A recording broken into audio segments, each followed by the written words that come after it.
आत्मीय भाइयों और बहनों, पुस्तक बालकों का भावनात्मक निर्माण, बाल मनोविज्ञान, लेखक श्री राम शर्मा आचार्य।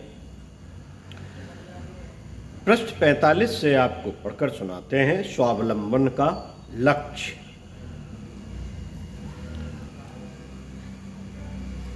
मित्रों, हमें बच्चों की मानसिक सुरक्षा के लिए, शरीर को एक नाव मानते हुए संसार सागर से पार लगाने के लिए आवश्यक है कि शरीर को दुर्बल न होने दिया जाए और उसको बताया जाए समाज में फैली हुई अंध मान्यताओं के संबंध में। बहुत से अंधविश्वासों का बोलबाला है, प्रथा परंपराएं धर्म में ज्यादा ऊधम मचाए हुए हैं, तो कहीं सही बात पता न होने पर कोई भी उन्हें बहका सकता है। इसके लिए आवश्यक है वैज्ञानिक दृष्टिकोण की आवश्यकता।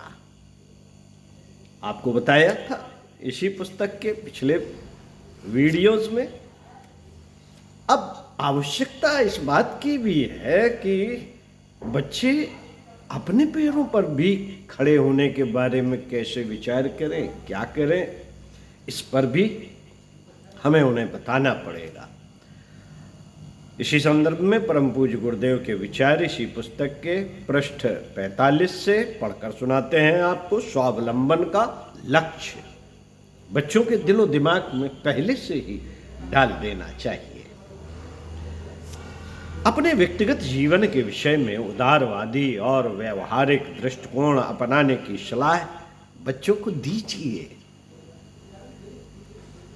जैसे युवकों के मन में शुरू से ही यह धारणा बनती रहती है कि पढ़ लिख कर वे नौकरी करेंगे, माँ बाप भी उनकी इस धारणा को पुष्ट करते रहते हैं। वे बच्चों को बताते रहते हैं कि अगर वह पढ़ लेगा तो कहीं नौकरी मिल जाएगी, ठाठ से घूमेगा, अन्यथा खेती करते करते घास छीलेगा, हल जोतना पड़ेगा। व्यापारी भी अपने बच्चों को इसी प्रकार की गलत दिशा में सोचने का अवसर देता है। ये बातें बच्चे के हृदय में नौकरी के प्रति ऊंची धारणा और खेती तथा व्यापार के प्रति हीन भावना उत्पन्न कर देती है। परिणाम यह होता है कि पढ़ने लिखने के बाद बच्चे को जब तक नौकरी ना मिले वह घर पर बेकार पड़ा रहना पसंद करेगा, परंतु खेती में परिश्रम करना उसे नहीं भाएगा। हम नित्य देखते हैं कि कितने ही युवक इस मिथ्या धारणा के कारण 600 रुपए मासिक वेतन पर दिन भर कार्यालय की फाइलों से जूझ कर अपनी प्रतिभा को नष्ट करने में आत्मसंतोष का अनुभव करते हैं, लेकिन उससे आधा परिश्रम करके ही अधिक पैसा कमाना अथवा स्वतंत्र एवं स्वावलंबी जीवन बिताना पसंद नहीं करते। इससे बड़ा देश का दुर्भाग्य और क्या हो सकता है। परिस्थिति यह है कि शिल्प, उद्योग एवं कृषि की ट्रेनिंग करने वाले लोग भी उसी विभाग में नौकरी को ही जीवन का स्वर्ग समझते हैं। बच्चों की इस मिथ्या मान्यता को बदलना होगा। उन्हें यह कल्पना देनी है कि स्वावलंबी जीवन बिताकर अपने शरीर बल एवं बुद्धि बल का परीक्षण करके उसके आधार पर जीविका निर्वाह करना नौकरी से कई गुना श्रेष्ठ है। नौकरी फिर नौकरी ही है, चाहे वह कितनी ही बड़ी क्यों ना हो। सोच समझकर एवं उचित परिणामों के आधार पर निश्चय करने का मौका दीजिए।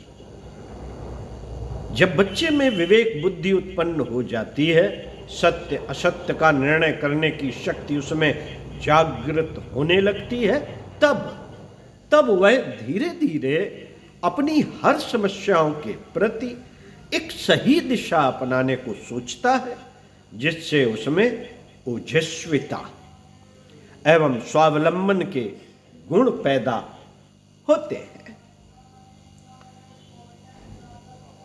परम पूज्य गुरुदेव कहा करते थे, नौकरी तो बेटा कुत्ता वृत्ति है और व्यापार शेर वृत्ति।